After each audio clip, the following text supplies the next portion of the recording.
On attaque.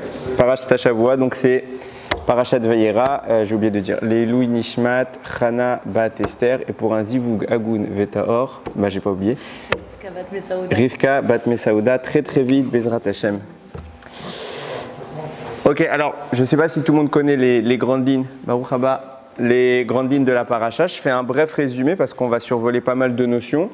Et généralement, il faut un petit peu s'accrocher pour bien se mettre les choses en place.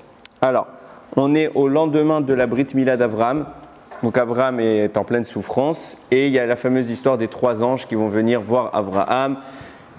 Un pour le guérir, un pour lui annoncer la destruction de la ville de Sdom et un autre pour lui annoncer la future venue de son fils Yitzhak Bezrat Hashem. Donc Avraham va accourir vers eux et va les accueillir comme il se doit. Sarah va préparer tout ce qu'elle pourra et on connaît toute la grande histoire qui va se profiler là-bas. À la sortie des 3 anges, Avraham prie pour tenter un sauvetage de la ville de Lot. C'est intéressant, je ne vais pas venir sur ce sujet, il y a tout un développement à faire, mais c'est intéressant de voir que, je crois, c'est à mon sens la seule fois qu'on voit dans la Torah un grand personnage prier et ça ne marche pas. À chaque fois, c'est toujours peace and love. Chaque fois que quelqu'un prie, il est exaucé. Toutes les femmes stériles de la Torah, elles ont prié, elles ont été exaucées. Moshe, il voit la fin de tout le Ham Israël. Il prie, il nous sauve. Non, j'ai dit une bêtise. Il y a Moshe qui n'a pas été exaucé. Il n'a pas eu le droit de rentrer. Mais il y avait un intérêt derrière tout ça. C'était pour nous sauver. Il s'est sacrifié pour nous. Il y a tout un sujet sur ça. Et même ça, même Moshe, on lui a dit, si tu continues une tfila, tu rentres. Donc ça veut dire que ça n'a pas existé dans la Torah. Bon, là, en tout cas, Avraham prie. Ça ne porte pas ses fruits. Je vous rassure, en fait, ça a porté ses fruits, mais c'est tout un sujet. Donc, je continue le résumé. On en était donc, Avraham échoue, entre guillemets, de sauver la ville de Sdom, mais Lot va être sauvé. C'est son neveu. Qu'est-ce qu'il a fait de bien dans sa vie, Lot? Eh bien, c'est le neveu d'Avraham. C'est ce qu'on appelle avoir du piston. Et donc, il est sauvé. Et bien, au Hachem pour lui, tout va bien. Il va s'échapper, sa femme va connaître un plus triste sort puisqu'elle va regarder derrière elle, elle ne méritait pas de voir un tel dévoilement du divin. Elle va quand même malgré tout regarder et elle va en payer le prix, c'est la fameuse statue de sel de la femme de Lot. L'histoire encore continue et je raconte que les grandes lignes. Avraham a enfin un fils de Sarah, c'est Yitzhak. Et c'est vrai qu'on va présenter Sarah comme étant pas sympa, mais elle va dégager Agar. Elle va lui dire, écoute, Yitzhak est né, son demi-frère Ishmaël, c'est pas un type bien, tout le monde dehors. Avraham n'est pas d'accord. Avraham se dispute entre guillemets avec sa femme. Ils ont un problème de shalom bayit. Et ce qui est sympa, c'est que leur psychologue privé, c'est Dieu. Donc Avraham, il n'est pas d'accord et Dieu lui dit, tout ce que Sarah te dit, Tishmar Bekola, tu dois écouter ce qu'elle dit. Pourquoi? Rachi précise, parce que le niveau prophétique de Sarah est supérieur à celui d'Avraham. Et oui, c'est écrit clairement dans Rachi, Sarah dépasse Avraham en prophétie. Après, est-ce que dans tous les niveaux, chacun ses qualités? Mais en prophétie, Sarah est supérieure à Avraham. Et Avraham doit quelque part se soumettre à ce que Sarah lui dit parce que ici, elle n'est pas en train, et on va le développer un petit peu, mais elle n'est pas en train de faire la jalouse de service, de dire bon bah écoute, j'avais pas d'enfant, t'avais Agar, ça va. Maintenant que j'ai un enfant, elle dégage. Non, ça n'a rien à voir. On parle de Sarah, c'est pas du tout ce genre de personnage. Sarah, si elle dit ça, c'est qu'elle a vraiment vu un danger se profiler pour Yitzhak, donc elle met son fils, le fils d'Avraham, Agar et son enfant Ishmaël, elle les met à la porte. Avraham est obligé, et c'est sur ça qu'on va s'arrêter. Donc la paracha nous raconte qu'Avraham va leur donner des vivres, ils vont vite se retrouver à court de vivres, Hachem va être obligé de faire un miracle. Je fais vite parce que je reviens ça dans 5 minutes. Et après, la fin de la paracha, c'est la Akedat Yitzhak que vous connaissez sans doute parfaitement. Je vais lire les psukim, on va faire pas mal de psukim aujourd'hui parce que vous allez voir que les détails, je vous promets que on a un problème dans notre éducation juive, c'est qu'on est bercé par une histoire qu'on nous a racontée depuis qu'on est au Gan. Pour ceux qui ont la chance d'aller soit dans un Talmud Torah ou soit dans une école juive, on vous raconte depuis que vous êtes petit, mais en fait vous n'avez pas nécessairement lu et analysé ce que les mots disent. Et là, il y a des nuances à mettre en place. Regardez, je vous lis le texte. Vashkem Avraham Babokar. Donc je reviens en arrière, c'est quand Sarah demande le départ de Agar. Donc Avraham, sur ordre de Dieu, accepte. Donc il se lève tôt le matin, Vaikar lechem vechemat maim. Il prend du pain et une outre pleine d'eau. Vaïten à Agar, il en donne à Agar, Sam al-Shirma, il le met sur ses épaules, Veata Yeled, Vaïchalechea, donc il prend l'enfant et il les renvoie. Vateler, Vateta, Bemidbar, Be'ershava, et donc elle s'est égarée dans le désert de Be'ershava. Donc vous notez bien la destination de Agar et de son fils, c'est un désert. Ok. Vaïchlou Amaim, évidemment, il n'y a plus d'eau. Parce qu'il a été très sympa, il leur a donné une bouteille. Ok. Donc il n'y a plus d'eau dans la bouteille. Donc elle l'envoie, elle s'éloigne, elle le met l'enfant, parce qu'il est en train de suffoquer, elle le met en dessous d'un arbre, parce qu'elle n'arrivait pas à supporter. Vatélère vateshevla mineged, achek kimtacheve keshet, qui amra al ere bemot ayaled, pardon, vateshev mineged vatissa et kola vatef. Donc elle s'éloigne, elle marque une certaine distance entre eux, parce qu'elle n'arrive pas à supporter, et elle se met à pleurer, à lever la voix et à pleurer. On comprend. Ishmael Elohim et Kolanar, Hachem entend la voix de l'enfant.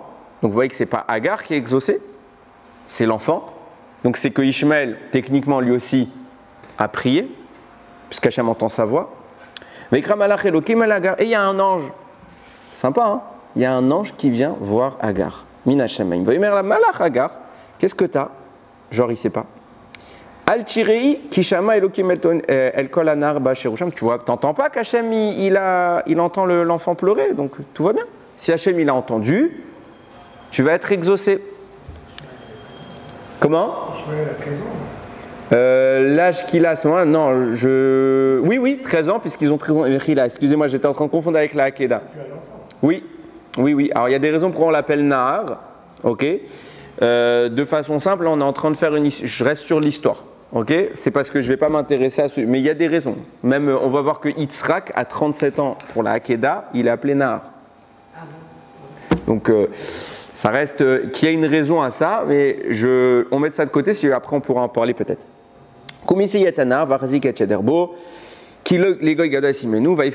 Donc, il lui dit bon, occupe-toi, va chercher l'enfant, soutiens-le et on va en faire une grande nation. Je termine avec le dernier passouk. Il ouvre ses yeux à Agar. Et elle voit un puits d'eau. Donc elle est allée, elle a donné à boire, elle a rempli sa petite outre d'eau et elle va en donner à boire à son fils. Alors, maintenant on analyse ces psukim là, il y a plein de détails qui sont importants. Premier détail, on parle ici d'Avram. Et pour ceux qui étaient là la semaine dernière, Avram la semaine dernière dans la paracha, quand on lui annonce qu'Yitzhak va naître, parce que ce n'est pas ici qu'il l'apprend, c'est depuis la semaine. Sarah l'apprend ici, mais Avram le sait depuis la semaine dernière. Et il entend qu'Yitzhak va naître, il va faire une tfila à Hachem pour Ishmael. Il va dire Lou Ishmael yirye lefanecha. Si seulement Ishmael pouvait vivre devant toi. Ça veut dire qu'il ne veut pas la mort de son fils. Ça veut dire qu'il aime son fils. Et on voit qu'Avram ne voulait pas que Sarah renvoie l'enfant. Donc, on voit clairement que ce n'est pas un papa qui se débarrasse d'un boulet. Non, il est contraint, volonté d'Hachem, Avram s'exécute, mais il ne veut pas la mort de Ishmael. Ce qui est intéressant ici, c'est les quantités de nourriture qu'il lui donne. Il n'y a pas écrit le pain, il n'y a pas écrit la quantité. Il lui a donné du pain. Et on voit que, en tout cas, Ishmael ni Agar ne se sont plaints du pain. Donc ça veut dire que Mistama a mangé, il lui a donné. On est d'accord. À boire, c'est quoi l'élément le plus important quand tu vas dans un désert? C'est l'eau. Il lui donne une bouteille, à lui et sa mère, une gourde, je ne sais pas quelle quantité, on va imaginer qu'il y avait un peu plus qu'une petite bouteille. Mais c'est une évidence que ça va manquer de l'eau. Et on a l'impression que c'est un coup monté toute cette histoire. Pourquoi? Je vais vous le montrer tout de suite. D'un côté, on voit qu'Avram ne donne pas d'eau. Donc il va falloir, pour qu'il vive, sachant qu'Avram il a dit à Hachem, s'il te plaît, fais vivre Ishmael, et qu'Hachem lui a dit ok. Donc il va falloir un miracle, parce que je ne t'ai pas donné d'eau. Et d'un autre côté, le miracle qui est en train de se présenter ici, il ne sert mais strictement à rien du tout. Je récapitule. Ça vous arrive souvent à vous de voir un ange? Le jour où ça vous arrive, on se lève devant vous et vous décollez dans le ciel. Ça va plus. Elle pénarde. Elle voit un ange, elle lui parle. Comment ça va? Tout va bien. Bon, déjà de voir un ange, ça nécessite une raison pour qu'un ange se manifeste, pour qu'il y ait quelque chose, pour qu'il y ait un miracle. Qui peut dire ici, d'un coup il n'y a rien, il y a quelque chose qui est apparu devant lui? Personne. Et là il y a un miracle qui se produit, il y a un puits dans un désert. Il n'y avait pas de puits, maintenant il y a un puits. Il est apparu spécialement pour Madame Agar, spécialement pour bébé, entre guillemets bébé, Ishmael. Mais ça sert à rien. D'autant que Hachem, il pouvait pas faire un truc plus simple. Fait passer des passants, ils ont de l'eau, ils la sauvent. Et on te raconte tout ça comme c'est un phénomène qui fait partie de la paracha. Et attention, il y a eu le puits de Hagar, j'appelle ça le puits de Hagar, et il a sauvé Ishmaël, et Hachem est intervenu pour lui. Mais c'était sûr qu'il allait faire ça. Petit 1, ce miracle ne sert à rien. Et petit 2, on a l'impression que c'est Abraham qui le sollicite, puisqu'il met les conditions qui forcent Hachem à agir. Petit 1, c'est assourd. On ne force pas Hachem à un miracle. En somrim alanes. On n'a pas le droit d'espérer un miracle. On doit faire notre ishtadout. On doit se comporter comme si on devait agir par nous-mêmes. Comme si, parce qu'on fait que on est fait les acteurs, c'est Hachem qui fait tout. Mais on doit faire comme si. Et là, Abraham, il ne fait même pas comme si. Il les met en situation de péril. Comment un monsieur qui dit « Lou Ishmael yirchi elefanecha » si seulement Ishmael peut vivre devant toi, il peut laisser son fils, et c'est encore sa femme, son ex-femme, je ne sais pas s'il a divorcé, mais c'est invraisemblable. Donc on voit que se profile ici quelque chose qui nous intrigue. Ça veut dire qu'Hachem, Avraham, il y a quelque chose qui se trame. Et on sait de toute façon qu'il va survivre, parce qu'Hachem, il a promis qu'il va survivre. Précision sur les promesses d'Hachem. Une prophétie négative n'est pas obligée de s'accomplir.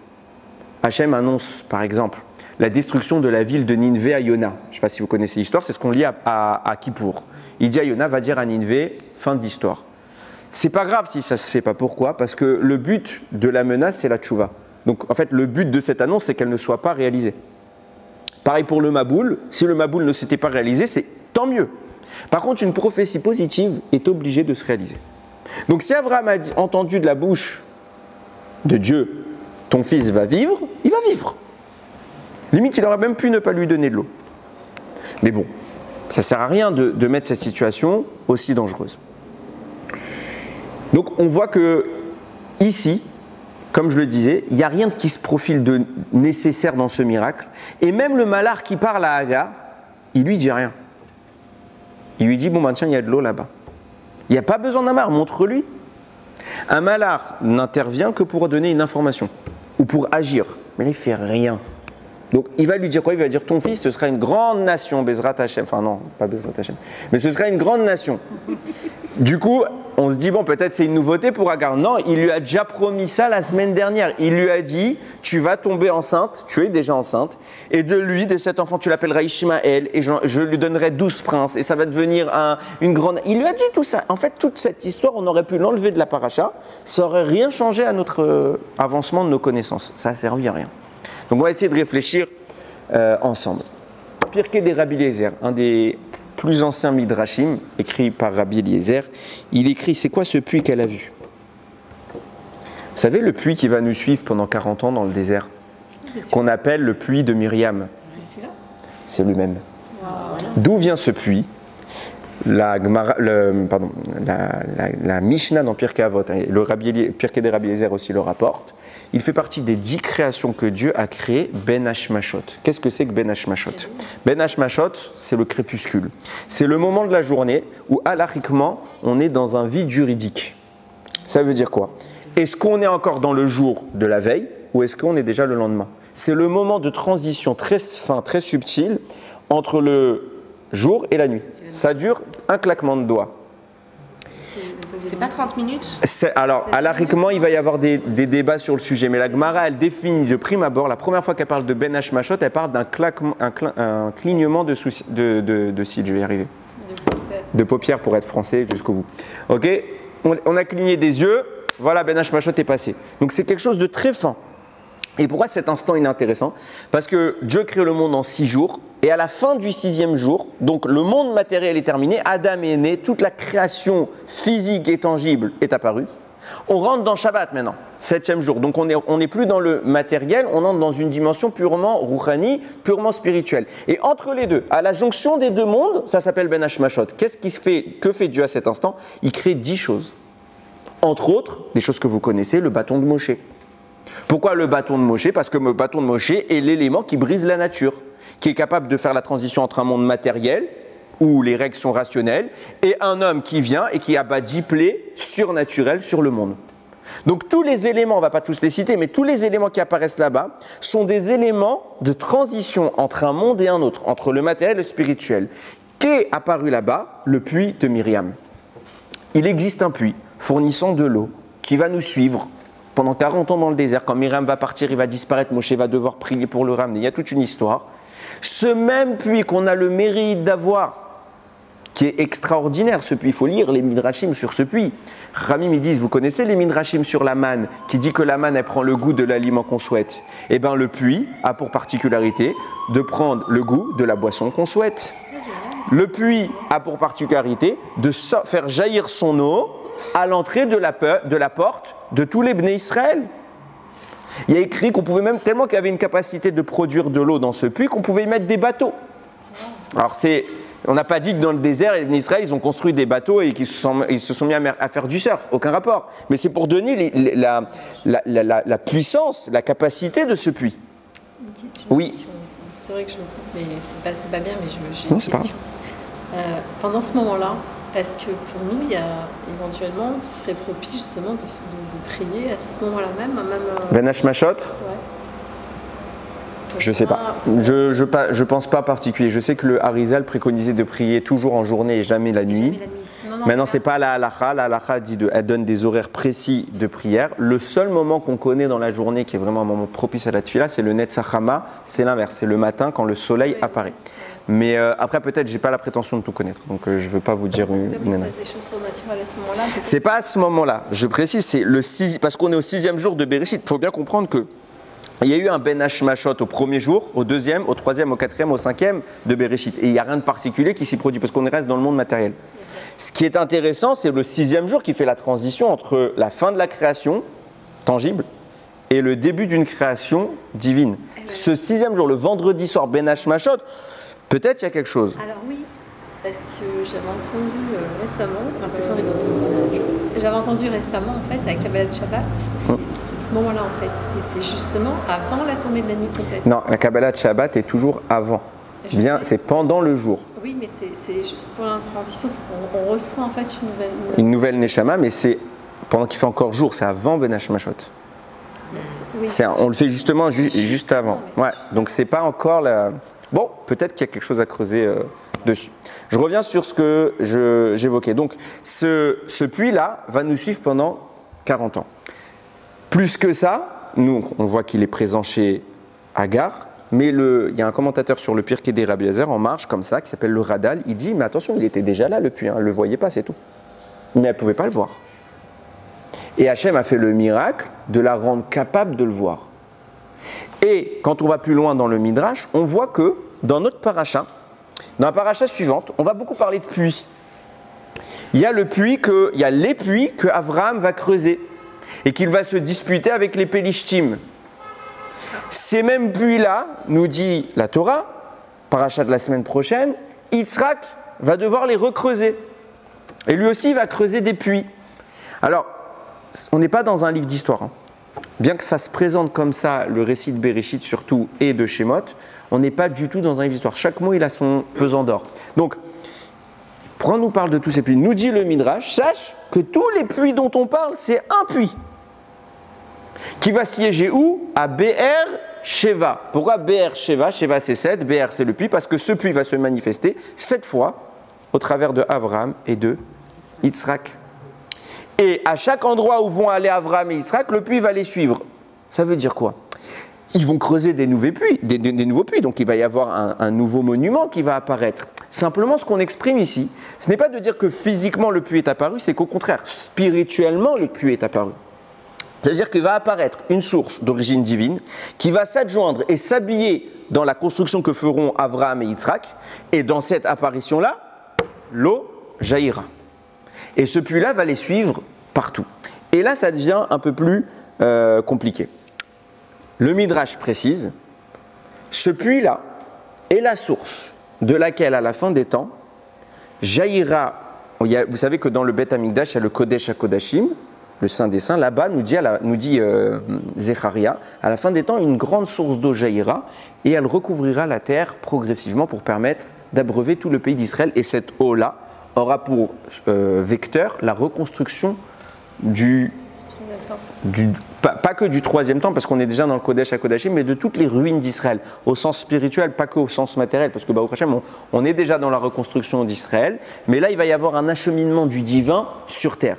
Donc, ce même puits-là, on voit qu'il est à peu près partout. Sachez-le, c'est le puits qui va suivre Yaakov quand il va sortir de chez ses parents. C'est le puits que Rivka va rencontrer avec Eliezer lorsqu'il va venir avec les chiens. Tout le même puits. C'est le puits où Moshe rencontrera sa femme. Tout ça, c'est le même puits qui les suit partout. Seulement nous disent Chachamim, et c'est le Pirkei des Rabbi Eliezer, toujours ce même midrash, il dit il fallait qu'ils creusent. Et dans le texte, il dit creuser 3 fois. Dans le texte, on comprend, dans la formulation du Rav, c'est qu'ils ont fait 3 puits. Viennent les Mefarshim, il y a un commentateur qui s'appelle le Velood Ela. Il écrit, il dit non, on ne parle pas du nombre de puits. On parle ici de la manière qu'il a eu d'obtenir ces puits. Il fallait mettre 3 coups de pelle dans le sol. Et c'est tout. Et l'eau sortait. Pourquoi 3 coups de pelle? Qu'est-ce que c'est que cette histoire? Alors, il faut bien comprendre. Il faut revenir par Parashat Noach. Quand Akadosh Baruch Hu va annoncer à Noach la destruction du monde, il va dire comme ça, Ve'omer Elokim les Noach, Dieu parle à Noach, Ketz kol basar ba'lefanai, fin de toute vie devant moi, fin de toute chair est venue devant, qui m'allait à Haaretz Ramatz mipenem, parce que le monde est rempli de vols, etc. Veni mashritam et Haaretz, et je vais détruire la terre. Il n'a pas dit seulement qu'il va détruire toute vie. Il a écrit il va détruire la terre. Et Rashi fait un commentaire qui est issu du Midrash, bizarre. Il dit, sache qu'en détruisant l'homme, il a supprimé 3 couches de terre. 3 tfachim. Un tefar, c'est la longueur d'un point. Ok? Donc c'est à peu près 10 cm, entre 8 et 10 cm. 3 couches de la terre, il les a retirées du monde. Pourquoi? Pourquoi il faut retirer 3 couches? Ça sert à quoi? La terre, elle a rétréci du coup, mais c'est quoi l'objectif? Réponse. Il faut savoir que la terre, à 3 reprises, on va avoir dans le récit de Bereshit, dans la première paracha, on va y trouver un défaut. Première fois, on va trouver un défaut conséquent à l'apparition de la terre, c'est quand Dieu va demander à la terre sa première mission. Fais pousser des arbres fruitiers. Je vous passe la lecture des psukim, si vous voulez, ils sont dans la version écrite du Shiur. Hachem va demander à la terre, fais pousser des arbres fruitiers qui ont eux-mêmes le goût du fruit. Ça veut dire que l'arbre est un fruit qui produit des fruits. En clair, on pourrait consommer l'arbre lui-même et avoir le goût de l'arbre, enfin le goût du fruit qu'il produit. Ça, c'est l'objectif qu'Hachem fixe. La terre désobéit. Elle fait un arbre fruitier, comme on les connaît, mais si demain j'arrache une branche d'arbre et que je la mets dans la bouche, c'est un peu dégueu. Donc la terre ne fait pas l'ordre d'Hachem. Entre parenthèses, je vais très vite sur ce sujet parce que ce n'est pas mon propos. Ça veut dire quoi que la terre ne fait pas l'ordre d'Hachem? La terre n'est pas dotée du libre arbitre. Tout ce qui se passe chez la créature qui n'est pas dotée du libre arbitre, c'est l'expression de la volonté d'Hachem. Seul l'humain, qui a un choix libre, peut, entre guillemets, s'opposer à Dieu. Donc la terre ne s'est pas opposée. Simplement qu'on est en train de définir ici un potentiel et une phase concrète. Je m'explique. L'homme est le vecteur de la création qui s'adjoint à Dieu. Dieu ne crée pas un monde parfait. Si Dieu crée un monde parfait, on ne sert à rien. L'objectif, c'est pour ça qu'Hachem dira Naase Adam, faisons l'homme. C'est qui faisons? C'est Dieu et nous. Nous, l'homme, devons faire l'homme. Ça veut dire quoi? Dieu dit j'ai fait une partie, à toi de terminer ma partie. Donc je crée un monde qui n'est pas parfait. Par contre, il faut que je définisse l'objectif de ce monde. C'est quoi la perfection à atteindre? C'est quoi la perfection à atteindre? C'est que le monde soit élevé tellement haut que même l'aspect naturel soit métamorphosé en quelque chose de plus grand. Un arbre qui est normalement neutre, qui ne sert qu'à faire pousser le fruit, lui-même est un fruit maintenant. Donc il est dans la capacité de l'homme d'altérer et de subjuguer ce que Dieu a fait. C'est l'objectif du monde. Donc Dieu va définir un potentiel et il va freiner l'atteinte de ce potentiel pour dire l'écart entre ce qui est et ce qui doit être, qui doit le combler? Nous. Donc Dieu va définir que l'arbre soit lui-même fruit et la terre va marquer un défaut. Non, il n'est pas encore fruit. Ça signifie quoi? Ça ne veut pas dire que la terre a fait quelque chose de mal, ça signifie simplement qu'il y a un défaut qui est inhérent et volontaire. Ce premier défaut est apparu. Il va s'amplifier quand justement Adam va fauter et il va manger du fruit de l'arbre, le seul arbre qu'il n'avait pas le droit de manger. Et cet arbre, justement, est le seul à avoir respecté l'ordre d'Hachem, à savoir le Etz Adat Tov Vara, l'arbre de la connaissance du bien et du mal, lui, il avait le goût du fruit. C'est écrit clairement dans le texte parce que Chava dit Chava qui tov les ma'achal. Je ne sais plus si c'est exactement formulé. Elle a vu l'arbre Vatere et Etz qui tov les ma'achal, qu'il était bon à manger. Il n'y a pas écrit le fruit était bon à manger. Elle a vu l'arbre était bon à manger. Ça veut dire que l'arbre en question a respecté l'ordre de Dieu. Lui-même a un goût. Et puisqu'Adam va consommer du seul arbre qu'il ne doit pas consommer, pourquoi il ne doit pas en consommer? Parce que lui, il est parfait. Eh bien, il va l'abîmer. Donc, se crée dorénavant une deuxième face, une deuxième couche de destruction, de défaut. C'est pour ça qu'Hachem tout de suite dira Arura ha'adama, que la terre soit maudite. Donc, on avait une première phase de défaut inhérente à la création. Une deuxième phase apparaît, cette fois inhérente à l'homme et à son incapacité à terminer le projet. Va apparaître une troisième phase. Qui va la commettre? Caïn. Caïn tue son frère. Et il y a écrit Vatiftar haaretz et pia. La terre a été contrainte d'ouvrir sa bouche. Ça veut dire quoi? Elle a absorbé le sang de Hével. Donc, quelque part, elle est souillée par le meurtre commis par Caïn. Hachem dira, encore une fois, on maudit la terre.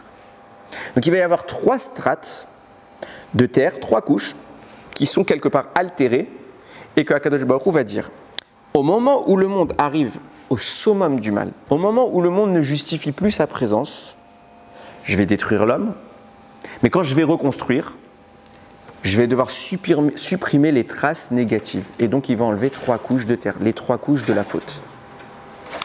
Et c'est là qu'intervient la terre d'Israël. Elle a une particularité, la terre d'Israël. Nous disent Chachamim, c'est le Kli Yakar, un grand commentateur de la Torah, qui dit comme ça. Il rapporte un texte, c'est dans Yecheskel. Il dit Ben Adam, Yecheskel est en train de prophétiser, il dit Ben Adam, homme, fils de l'homme, est mort là, at eretz lo metoharahi, lo gushma beyom zam. Tu es une terre, on parle d'Eretz Israël, tu es une terre qui n'a pas été purifiée et qui au moment de la colère n'a pas été trempée. C'est quoi le moment de la colère où le monde a été trempé? C'est le Maboul. Viens nous dire Chachamim, sache qu'il existe une terre où la pluie n'est pas tombée pendant le Maboul. Laquelle? Eretz Israël. Ah, vous allez me dire, bon, ils auraient dû tous survivre. Rendez-vous tous à Yerushalayim et l'eau du Maboul ne nous atteindra pas. Noir, pourquoi tu construis une teva? Ça ne sert à rien. Va en Eretz Israël. Réponse, non. On n'a jamais dit que la terre d'Israël n'a pas été inondée. On a dit que la terre d'Israël n'a pas reçu la pluie. Ça veut dire quoi? Il n'y a pas eu de nuage au-dessus d'Israël, donc il n'a pas plu, mais les périphéries, tout le monde a été enseveli dans l'eau, et l'eau a forcément pu entrer en Eretz Israël. Il n'y a pas eu un bouclier tout autour qui a empêché l'eau de se... Comment? Non, j'y viens pourquoi? Parce que les eaux qui tombaient étaient destructrices. Au moment où elles tombaient, quelque part, ça perforait l'épaisseur de la terre. Mais une fois qu'elles s'écoulaient, elles étaient chaudes, elles étaient plein de choses négatives, mais elles ne détruisaient plus. Ce qui amène le Kli Yakar à écrire noir sur blanc, la seule terre qui n'a pas perdu ses 3 couches de terre, c'est Eretz Israël. Ce qui fait d'elle le seul territoire dans lequel on s'inscrit dans la création originelle. Toute la Briat Haolam a été altérée pendant le Maboul, il est une terre qui est restée comme avant. C'est Eretz Israël. C'est peut-être pourquoi on dit qu'elle est la plus haute. Parce que c'est la seule qui n'a pas descendu de 30 cm. Je dis c'est peut-être, c'est moi qui le dis. J'aime pas avancer une idée quand j'ai pas une référence. Non, mais c'est possible parce que je me demande depuis quand. Non, il y a d'autres raisons à ça. Il y a beaucoup de raisons sur lesquelles on dit ça. Mais il se passe quoi? Vous remarquerez que j'ai plus le pasouk en tête, c'est assourd de citer un pasouk par cœur, surtout si je ne l'ai pas en tête. Mais là-bas, la Torah, elle dira, quand on va conquérir Eretz Israël, elle va dire, sache que Eretz Israël est une terre qui vomit ses habitants. Pourquoi elle vomit ses habitants? Et on voit combien il est dur de vivre en Eretz Israël, je le sais pour avoir fait mon alia depuis peu. Il se passe quoi? Pourquoi on dit qu'elle vomit ses habitants? Parce que justement, elle est restée dans la dimension originelle, celle qui ne tolère pas la faute, celle où la capacité humaine est violente. Regardez de façon très simple.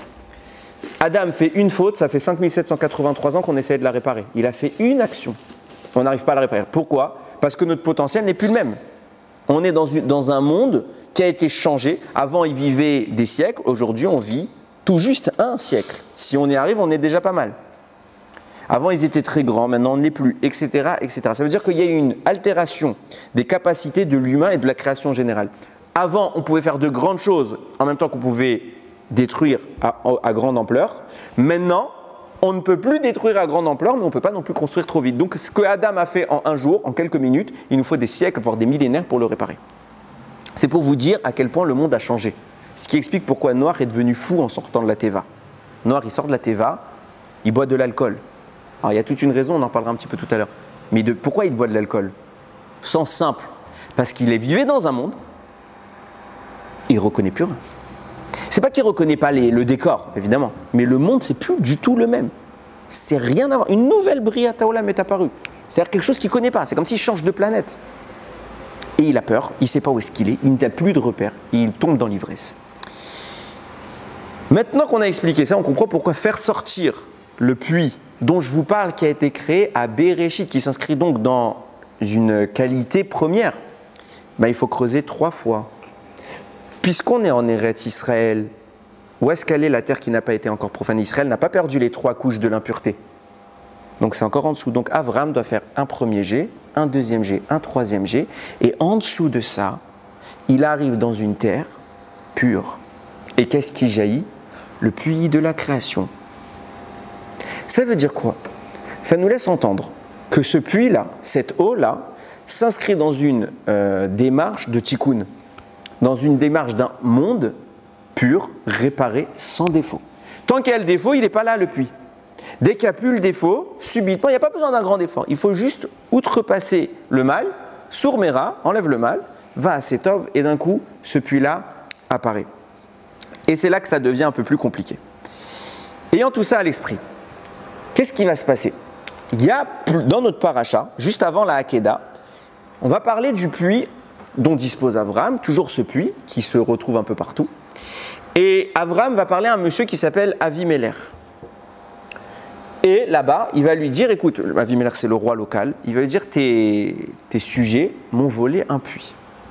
Et comme Avimelech, il veut être en bon terme maintenant avec Avram, parce qu'il voit qu'il a la bracha, alors il lui rend le puits. Et Avram, tout de suite, qu'est-ce qu'il fait? Vaïta Eshel Biver Shava. On est où? On est à Be'er Sheva encore. Qu'est-ce qu'il fait là-bas? Il plante plusieurs arbres. Vient le Agra Dekala, qui est un grand commentateur de la Torah, qui est un Baal HaChassidut, qui va vraiment dans les choses un peu profondes. Il dit, ça à 3 reprises, on voit qu'on parle d'une plantation concrète. Et c'est dans les premières parachutes de la Torah. Première fois qu'on parle d'une plantation concrète, c'est le Gan Eden. Je lis le pasuk. Vaïta Hashem Elokim Gan Be'Eden. Hashem a planté un Gan, un jardin, dans Eden. Il y a Eden, il y a son jardin. Okay, Eden, c'est encore plus grand que le jardin. Nous, tout ce qu'on a vécu, c'est le jardin d'Éden, qui est en bas. Après, il y a le jardin d'Éden en haut, et il y a Éden. On ne sait même pas de quoi on parle. Qui l'a planté? Dieu, Vaïta. Comme Abraham a planté, Dieu a planté. Ok, il y a un autre endroit où on nous dit qu'il a été planté quelque chose, c'est Noach. Je vous l'ai dit tout à l'heure, Vaïta, Karem. Il a planté de la vigne. Ramim nous diront que la vigne que Noach a plantée, d'où elle vient? Elle vient du Gan Eden. Bah oui, comment vous expliquer que le type, il plante, le jour où il a planté, ça a poussé, il a eu le temps d'en faire du vin, de bien le laisser mûrir, et pour que l'alcool apparaisse, et qu'il boive et qu'il soit ivre. En quelques minutes? Bah évidemment, puisque ça ne vient pas de notre monde. Notre monde, il faut des mois. Là, il plante, ça pousse. Nous dit le Zohar, d'où il vient cette plantation? C'est l'arbre de la connaissance du bien et du mal. Il a pris une branche qu'il a réussi à obtenir, le Zohar raconte comment il l'a eu, et il l'a planté. Pourquoi il fait ça? Il veut réparer la faute d'Adam, il tente, il loupe. Donc nous dit ici le Agra Dekala. De même que quand Hachem il a planté quelque chose, on parlait du Gan Eden, donc du monde parfait. De même que quand Noach il a planté, c'était quelque chose qui était issu du Gan Eden. Sache que quand Abraham plante, puisque c'est le même verbe qui est ici employé, la même formulation, il te dit le secret qui se cache là-bas, c'est que les arbres qui ont été plantés ont la même nature que les arbres issus du Gan Eden. Et comment il fait ça, Abraham? Puisque, encore, tu me dis, bon, Hachem, il fait ce qu'il veut. Donc, lui, il crée le Gan Eden, tchic-tchac. Noach, bon, on nous raconte dans le Zohar comment il a fait pour obtenir. Lui, il a pris une branche de là-bas. Donc, puisqu'il a eu une branche, bon, il a le terrain pour produire l'arbre. Abraham, où il a eu quelque chose? Il n'y a rien écrit sur Abraham. D'où il a eu de quoi planter? Qu'est-ce qu'il nous dit le Zohar? Il dit, vous connaissez tous l'histoire du début de la paracha. Je vous ai dit qu'on va surfer sur la paracha. Au début de la paracha, il reçoit 3 malachim. Il pense que c'est des hommes. Et là-bas, il y a écrit Vaisha'anu tachat ha'etz. Il les a fait se reposer en dessous l'arbre. Vient le Zohar, il te dit, attention, c'est quoi le but d'Abraham? Toute sa vie, il fait quoi Abraham? Il ramène les gens à la tchouva. Tout le but d'Abraham, c'est tchouva, tchouva, tchouva. Quand il y a des gens qui ne connaissent pas Hachem, il dit, bon voilà, je te présente, enchanté, maintenant tu fais ce qu'Hachem il te dit. Comment il sait si le type en face de lui, c'est pas un mytho? Imagine, on connaît Abraham, il a une réputation d'accueillir les gens. Ok, moi je suis un grand squatter. Je sais que si je vais chez monsieur Abraham, il va me prendre la tête pendant 3 heures avec ses discours de rabbin. Donc j'ai pas envie de me prendre la tête, j'arrive, j'ai envie de manger un bon repas gratos. Je dis moi, bien sûr, Anima Amin, Be'emouna Shelema, je crois en Dieu, etc. Comment Abraham il sait? Abraham, c'était pas un petit joueur, vraiment, il faisait faire tchouva, c'est un professionnel de la tchouva. S'il y en a eu un dans l'histoire, c'est lui. Comment il fait pour savoir? La circoncision, non, parce qu'Hachem, il n'a pas demandé à eux de faire la circoncision, que Abraham et à sa famille. Parce que là, ça aurait pu être... Ça aurait pu être un signe, mais bon, je le vois mal vérifié à chaque fois. Hein. Mais passons. Non, on leur demandait de se faire... Oui, bon, voilà, je ne crois pas que beaucoup de gens seraient prêts à venir manger chez Abraham non plus. Passons. En attendant, comment il fait pour vérifier? Nous dit le Zohar, avec son arbre. Il les met tous en dessous de l'arbre. Et cet arbre, quand le type en question, il est en dessous, il est ma'amine, alors l'arbre, il écarte ses branches, il fait plein de feuillage, il fait de l'ombre et il le laisse se reposer. Quand le type, c'est un idolâtre, l'arbre, il redresse ses branches, et où que tu ailles, t'as pas d'ombre. Et il le refuse. Et il continue le Zohar. Et là, ça devient concret. Il dit, et comment ça se produisait quand l'arbre, il remontait ses branches pour expulser quelque part l'idolâtre? Eh bien, sache qu'en dessous de cet arbre, il y avait une source d'eau. Que le Zohar nous explique, cette source d'eau, c'est la même source qu'il y avait en dessous de l'arbre de la vie. Qu'il y avait 2 arbres dans le Gan Eden principaux. Il y avait l'arbre de la connaissance du bien et du mal qu'on n'a pas le droit de manger, qui lui crée la mort, et l'arbre de la vie qui donne la vie éternelle. Nous dit le Zohar, en dessous de lui, il y avait une source d'eau. Cette même source d'eau, elle se trouve où? En dessous de l'arbre d'Abraham. Et elle jaillissait à l'encontre de celui qui ne méritait pas d'être sous l'arbre. Quand il y avait quelqu'un qui était tamé, hop, il se prenait une douche froide. Comment? C'est quoi cette histoire de cette eau? D'où elle vient cette eau? D'où Abraham il a de l'eau qu'il y avait dans le Gan Eden? Encore une fois, c'est la même question, j'ai simplement décalé le sujet. D'où elle vient cette eau? Encore une fois, le Zohar nous dit, parce que la Torah nous rapporte, au Gan Eden, il y a écrit Venahar Yotse Mer Eden. Il y a un fleuve qui sort de Eden. Les Ashkot et Agan, pour abreuver tout le jardin. Nous dit le Zohar, cette même eau, c'est celle du puits. C'est pour ça qu'il est créé Ben Hashmashot. C'est pour faire quoi? Je vous ai dit le crépuscule entre le matériel et le surnaturel. Le Gan Eden, il est déjà créé, Ben Hashmashot. Hachem, il a fini de créer le jardin d'Éden. Qu'est-ce qu'il crée? Un puits capable d'exporter des notions du Gan Eden dans notre monde. Et qu'est-ce qui nourrit la terre d'Abraham? C'est écrit à chaque fois qu'il allait quelque part, Abraham, il plante des arbres. Et ils sont tous magiques. D'où ils sont magiques? D'où il a la petite graine? Il n'a pas de graine, il prend une graine normale. Mais l'eau n'est pas normale. Et cette eau-là est à affilier avec celle du Gan Eden. Ce puits-là, c'est celui dont je vous parle. Maintenant qu'on a défini tout ce puits, on va pouvoir revenir à notre histoire de Hagar. Ah, j'ai fait tout un détour, hein. Je vous ai dit qu'on allait aller loin. Maintenant, on revient à Hagar, on sait c'est quoi le puits. Tout est clair. Abraham n'a pas triché, il a voulu la survie de son fils Ishmaël. Lou, Ishmaël, Yirye, Lefanechas, Kachem, je t'en supplie. Fais que Ishmaël vive devant toi, qu'il ne meure pas. Rachamim nous explique, c'est quoi la vraie tfila? C'est pas seulement la survie physique, c'est que Ishmaël est actuellement en train de profiler un avenir mauvais. Il se dirige vers les fautes et Abraham n'est pas dupe, il le sait et Sarah le lui annoncera de façon concrète quand ça deviendra dangereux. Jusqu'à maintenant, Sarah s'en fiche. Elle est adulte. Abraham, il est adulte. C'est 2 tzadikim. Il fait sa vie, Ishmaël. Il n'est pas dangereux pour eux, ils sont trop hauts. Mais maintenant, il y a bébé Yitzhak qui est apparu. Et bébé Yitzhak doit remplacer Abraham. On ne peut pas le louper, celui-là. Donc là, elle dit, ah, Ishmaël, il est mauvais. Et Abraham savait tout ça. Donc depuis la semaine avant la naissance d'Ishmaël, il a dit, Hachem, je t'en supplie, donne-lui le courage de faire tchouva. Hachem lui dit, d'accord. D'accord. Il fera tchouva. Et qu'est-ce qui se passe? Regardez la suite. Ramban y rapporte. Ce puits-là, dont je vous parle depuis tout à l'heure, qui sera la source de la reconstruction de Yerushalayim. Comment on le fait apparaître aujourd'hui? On ne peut plus. On n'est pas Abraham, on n'est pas tous des grands de la Torah. Comment il apparaît? Comment à la fin des temps Hachem il va? Qu'est-ce qui fait qu'il va apparaître? Il ramène le Ramban, la Gemara qui dit que depuis la destruction du Beth Amikdash, les portes de la Tfila se sont fermées pour nous. Avant, on priait, il y avait tout de suite quelque chose. Maintenant, on prie, pas sûr qu'il y ait quelque chose. Mais il y a une porte qui est restée ouverte. Laquelle? La porte du pleur. Pleure, t'es exaucé. Nous dit le Ramban, Hachem, chaque fois que quelqu'un dans l'histoire il a pleuré en priant, qu'est-ce qu'il a fait des gouttes d'eau? Ben, il les a prises. Et à la fin, c'est ces gouttes d'eau-là qui viendront reconstituer le puits de Myriam. Maintenant, on commence à comprendre. Pourquoi Abraham ne donne pas à boire tout de suite à son fils du puits? Pourquoi Abraham lui donne une petite quantité d'eau? Pourquoi Abraham envoie Agar sans rien? Pourquoi Hachem intervient avec un puits miraculeux, avec un ange? Ça sert à rien. Si, ça sert.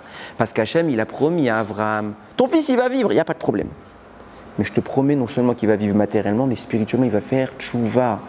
Maintenant, il faut lui donner le moyen de faire tchouva. C'est quoi le moyen de faire tchouva? C'est de connaître l'arbre de la vie. C'est de connaître l'arbre de la vie, c'est quoi? C'est la Torah. La Torah s'écrit Etz Chaim Hi, la Machazikimba, c'est un arbre de vie pour celui qui s'y agrippe. Pour le faire rentrer dans cet arbre, sous la dimension. Quand Ishmaël, je vous garantis, quand il était petit, Ishmaël, il passait sous l'arbre d'Abraham, il se refermait. Il n'y avait pas d'ombre. Abraham, il n'est pas dupe. Et je ne peux rien faire pour lui. Il dit le seul moyen que j'ai, c'est de lui faire goûter de l'arbre. Comment? En lui faisant boire l'eau du puits. Mais maintenant, l'eau du puits, elle ne veut pas de lui, parce que cette eau-là repousse tous ceux qui sont Rechaïm. Le seul accès qu'on a quand on est rachat à cette eau, c'est quoi? C'est de pleurer. C'est pour ça que la Torah nous dira, je reprends mon passouk de tout à l'heure, vous voyez bien que les mots, ils ont du sens. Vateshev mineged, vatissa et kola, vatefk. Elle s'est mise à lever sa voix et elle a pleuré. C'est la seule à pleurer? Non, parce que je vous ai dit quoi? Je vous ai dit que les mots, ils ont un sens. C'est pas elle qui a été écoutée. Qui a été écoutée? Hachem, il a écouté. Et kola narar. La voix du petit, c'est qui le petit? C'est Ishmaël. Pourquoi il entend sa voix? Si elle pleure et elle n'est pas exaucée, ça veut dire que lui, il a fait plus qu'elle, donc il a au minimum pleuré. Et grâce aux pleurs qu'Avraham a réussi à mettre en situation, c'est ça qu'il ne leur donne pas à boire, pour qu'ils croient qu'ils vont mourir. Pour forcer la situation du pleur, qui est le moyen d'accéder au puits de Myriam. Et grâce à ça, subitement, le malach apparaît. Il était là, le puits, elle ne pouvait pas le voir. Bien sûr qu'il était là, il était chez Avraham depuis tout le temps. Où qu'il aille Avraham, il y a le puits avec lui. Elle ne peut pas le voir. Et lui non plus, Ismaël, il ne peut pas le voir. Ils n'ont pas les outils pour voir ça. Ils ne sont pas assez hauts. Maintenant, ils vont se mettre en situation de péril. Et quand on est en péril, qu'est-ce qui se passe? Il reste Hachem. Même si parfois c'est peut-être hypocrite, on prie. Et prier, ça a de la valeur. Et on pleure. Et là, le puits est apparu. Et elle en boit. Alors vous allez me dire, on a un problème technique.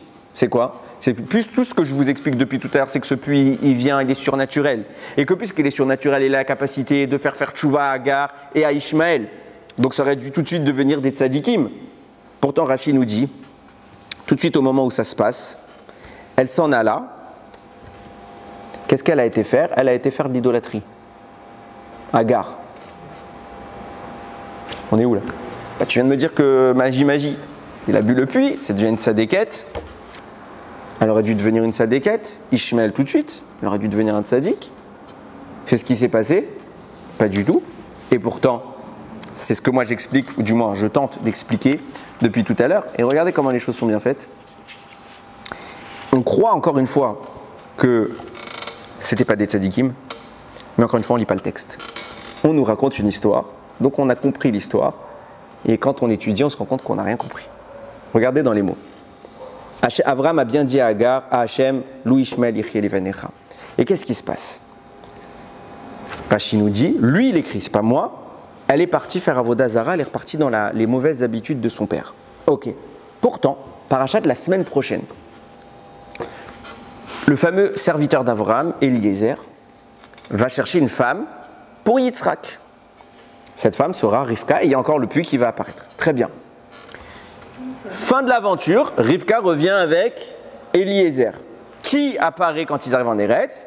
Veyitzrak ba mibo me be'er la chayroi ve'yoshev be'eretz hanegev. Yitzhak arrive et il était où? Il était à Be'er Lachai Roi. C'est quoi Be'er Lachai Roi? C'est le puits du vivant qui est apparu. On parle de quoi? C'est la première fois que Agar elle a vu un puits. C'est la semaine dernière, quand elle s'est enfuie de chez Sarah. Un malach est venu, elle a appelé cet endroit Be'er Lachai Roi. C'est où? C'est à Be'er Sheva. Intéressant. L'arbre qu'Abraham a construit aussi, a planté tout à l'heure, j'ai oublié de le préciser, c'était encore à Be'er Sheva. C'est là où il y a le puits dont je parle. Donc tout s'explique. Maintenant, qu'est-ce qui se passe? Il revient Yitzhak. Et les Mefarshim, les commentateurs vont dire, il revient d'où? Il vient. Bamibo. Il vient de sa venue. Il était à Be'er Lachai Roi. Il était là-bas dans cet endroit. Il vient d'où? 3 avis. Il y a 3 explications sur ça. Rachid dit, maintenant que Sarah est morte, il est à Be'er Lachai Roi. Pourquoi? Parce que qui vit là-bas? Agar. Il a dit, bon, jusqu'à maintenant, tu ne pouvais plus rester chez nous parce qu'il y avait ma mère. Ma mère n'est plus, remarie-toi avec mon père. La Torah nous dira que Abraham va prendre une femme qui s'appelle Ketura. Ketura, Rachid tout de suite précise, c'est Agar. Et pourquoi on l'appelle Ketura? Parce que le mot Ketura, c'est le même mot que Ketoret, parce que ses actions sont aussi agréables que la Ketoret. C'est étonnant quand même qu'il l'ait reprise. C'est très intéressant qu'il l'ait reprise, vous allez voir. Donc il la reprend. Et Rachid qui lui-même a dit, elle est partie faire Avodah Zarah chez son père, il te dit, mais c'est une tzadékette. Elle est comme la Ketoret. Tu crois vraiment que Yitzhak, il aurait été chercher Agar si c'est une idolâtre pour la représenter à son père? Surtout avec tout ce qui s'est passé, qu'il l'a déjà refoulée, etc. Donc c'est bizarre.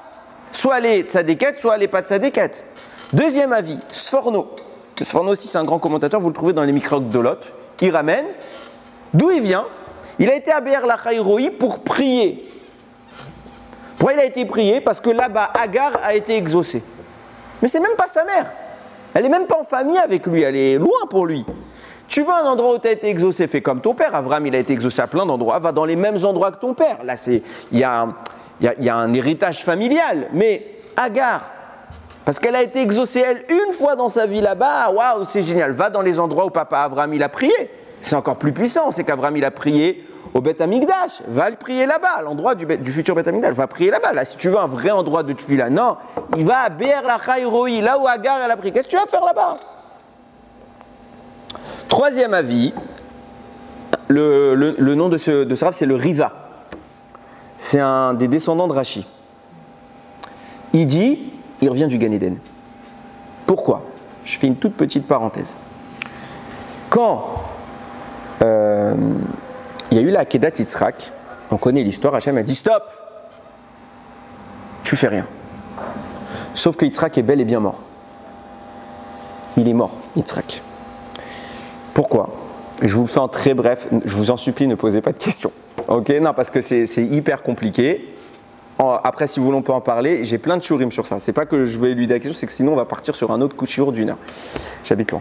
Je disais donc, à ce moment-là, le Midrash dit Parra Nishmato. Quand Abraham est venu avec le couteau, il s'est arrêté juste avant, il ne l'a pas touché. Mais l'âme d'Yitzhak est sortie. Pourquoi elle est sortie? Parce que sachez qu'Yitzhak avait une âme de femme. D'où il a une âme de femme? Quand Hachem annonce la future naissance d'Yitzhak, qu'est-ce qu'il fait au préalable? Il change le nom de Avram en Avraham et de Sarai en Sarah. Qu'est-ce qui se passe chez Sarah? On prend le yud de Sarah et on le divise. Sarai, le yud, on le prend valeur numérique du yud, 10. On le divise en 2 fois he, 5 et 5. Donc le yud de Sarai devient he, on passe un premier, et Avram obtient un he supplémentaire, faire Avraham. Qu'est-ce qui se passe? Pourquoi ça se passe comme ça? Nous disent les maîtres de la mystique, Sarah a pris une partie de son âme et l'a donnée à Yitzhak. Sachez qu'Avraham et Sarah ont 10 ans d'écart, ils auraient dû mourir à la même date. Sauf que Sarah va mourir 37 ans plus tôt. Pourquoi 37 ans plus tôt? Parce qu'elle a donné 37 ans de vie à Yitzhak. C'est pour ça que le jour des 37 ans de Yitzhak, tout de suite, qui meurt? Sarah. Et puisque la Neshama de Sarah, maintenant, elle s'en va, eh ben, elle s'en va complètement. Donc la Neshama qui était, le bout de Sarah qui était en Yitzhak, est montée avec elle. Pourquoi Hachem fait les choses comme ça? Parce que Yitzhak est la rigueur incarnée, c'est la rigueur absolue. Il tient ça de Sarah. Hachem dira, je veux prendre la rigueur, on va la mettre sur un misbéar, sur un autel, on va la brûler. Comme ça, il n'y a que la miséricorde. Qu'est-ce qui se passe tout de suite après? Yitzhak est mort. Hachem fait Triat Ametim, nous dit le Midrash. D'où vient la bracha qu'on fait dans la Hamida? Baruch ata Hachem Mechaye Hametim, la deuxième bracha de la Hamida. Qui l'a dit en premier? Yitzhak. Parce que Yitzhak est mort, il a ressuscité, cette fois avec une neshama masculine. Et du coup, qui est le vecteur de la naissance masculine d'Yitzhak? C'est Avram qui fait la Hakeda. C'est pour ça que la parashat la semaine prochaine, c'est écrit quoi? Et les Toldot Avraham, Avraham, Olid et Yitzhak. Voici les générations d'Avraham. Avraham a engendré Yitzhak. Qui engendre un enfant? C'est papa ou c'est maman? C'est maman. Comment tu peux me dire qu'Avraham, Olid et Yitzhak? Réponse, c'est vrai que Sarah, elle a bien donné vie à son premier Yitzhak, mais ce Yitzhak-là a été remplacé par le Yitzhak qu'Avraham a cheminé. Puisque Yitzhak est mort et qu'une nouvelle Neshama est apparue, pendant un temps de 3 ans, Yitzhak n'est plus dans ce monde. Il est où? Il est au Gan Eden. Il est au Gan Eden. Il faut reconstituer la créature. Il part au Gan Eden. C'est pour ça que l'enterrement de Sarah, il n'y a pas une seule fois mentionné la présence d'Yitzhak. Quel enfant n'assiste pas à l'enterrement de sa mère quand il peut le faire? Personne. Yitzhak, il ne l'a pas fait. Pourquoi? Parce qu'il n'est pas là. Il est monté au Gan Eden pendant 3 ans. Donc nous dit le Riva, d'où vient Yitzhak? Du Gan Eden. Donc je répète les 3 avis. Premier avis, Rashi. Il vient de cet endroit parce qu'il a été chercher Agar. Deuxième avis, Sforno. Il est allé là-bas parce que Agar a été exaucé là-bas. Troisième avis, le Riva, qui dit il revient du Gan Eden. On a l'impression qu'ils ne sont pas d'accord. Akol divrei Elokim chaim, toutes sont les paroles de Dieu. Donc tout est vrai. Il a été prié là-bas, il a été chercher Agar là-bas, et il a été revenir du Gan Eden. Comment ça marche? Regardez comment les choses sont. Fred vient de dire le Maral de Prague. Il est évident que si Yitzhak est parti chercher Agar pour la marier avec son père et que Rashi et le Midrash disent on lui a changé son nom, on ne voulait plus l'appeler Hagar, la convertie, on voulait l'appeler Ketura parce qu'elle est aussi agréable que l'actorette. Ses actions, c'est des actions de tzaddik, de tzadéket. Preuve de là que c'est une tzadéket. Ah, mais Rashi nous a dit elle est partie faire Avodah Zara. Oui, quand elle est partie sortir de chez Abraham, son intention c'était de retourner chez son papa et faire Avodah Zara. Mais comme est arrivé l'événement du puits et qu'elle a bu dans le puits, immédiatement elle a fait tchouva et tout de suite elle s'est arrêtée là. Elle n'est pas retournée à la Avodah Zara, elle est restée à Be'er Lachai Roi et c'est resté une tzadéket parce qu'elle a bu l'eau du puits. Vous allez me dire, ah Ishmaël, pourquoi il n'a pas fait tchouva Ishmaël? Bien sûr qu'il a fait tchouva Ishmaël. D'habitude, on a l'habitude de croire que Ishmaël a fait tchouva tard. Parce qu'on apprend tard qu'il a fait tchouva. Du moins parce qu'on ne lit pas le texte. Mais qu'est-ce qui se passe? À la fin de vie d'Avraham, il y a écrit que Ishmaël et Yitzhak vont enterrer Avraham. Sauf que Ishmaël va laisser préséance à Yitzhak. Témoignant de là qu'il a accepté le statut de Yitzhak comme héritier légitime d'Avraham. Donc on croit que c'est à la fin de la vie d'Avraham qu'il a fait tchouva. Faux. Complètement faux. Preuve en est. Pourquoi il a été dégagé Ishmaël? Parce que c'est un rachat. Sarah dit, je ne veux pas de lui. Et on dit, ah Sarah, elle n'est pas sympa, t'as vu, ça y est, elle a son gosse, elle ne veut plus le gosse des autres. C'est faux. C'est vraiment parce que c'est un rachat. Et la preuve. Akedat Yitzhak, Hachem donne l'ordre d'Avraham, va me sacrifier ton fils. Vayashkem Avraham baboker, Avraham se lève tôt le matin. Vayachavosh et Tramoro, il selle son cheval, son âne, et il commence à le chevaucher. Vayikar et Chene Ne'arav Ito.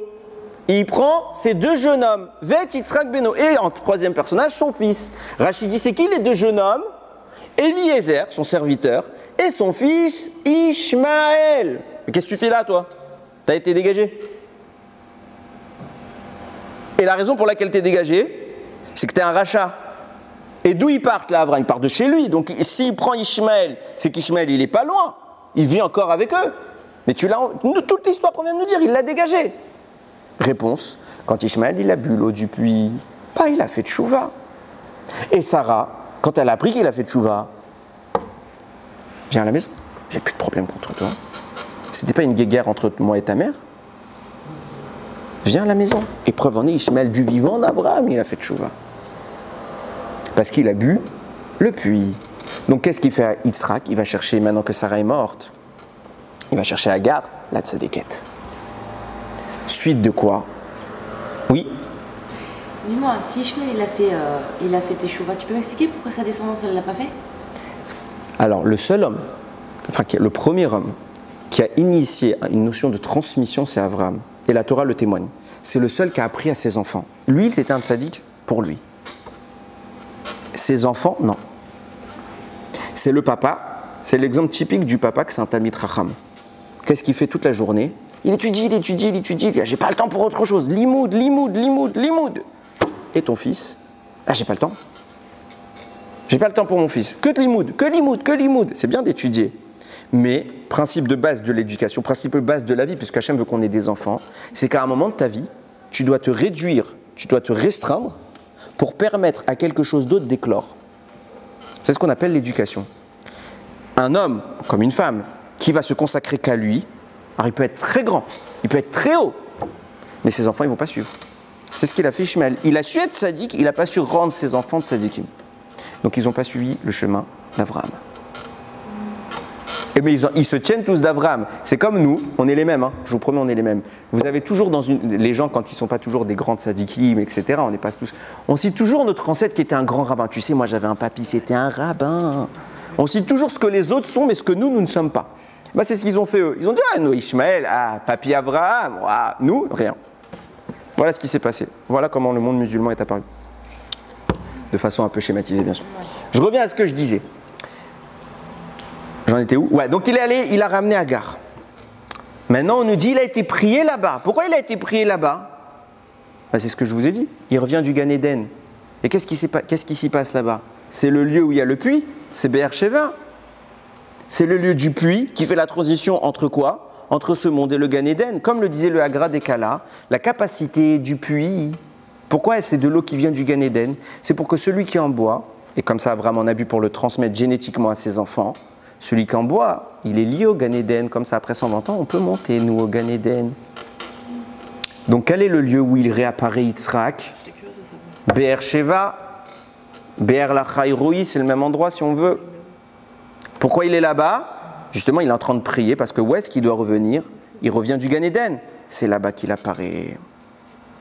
Et à la fin des temps, cette même eau-là, constituée de toutes nos larmes, elle viendra et guérira Eretz Israël.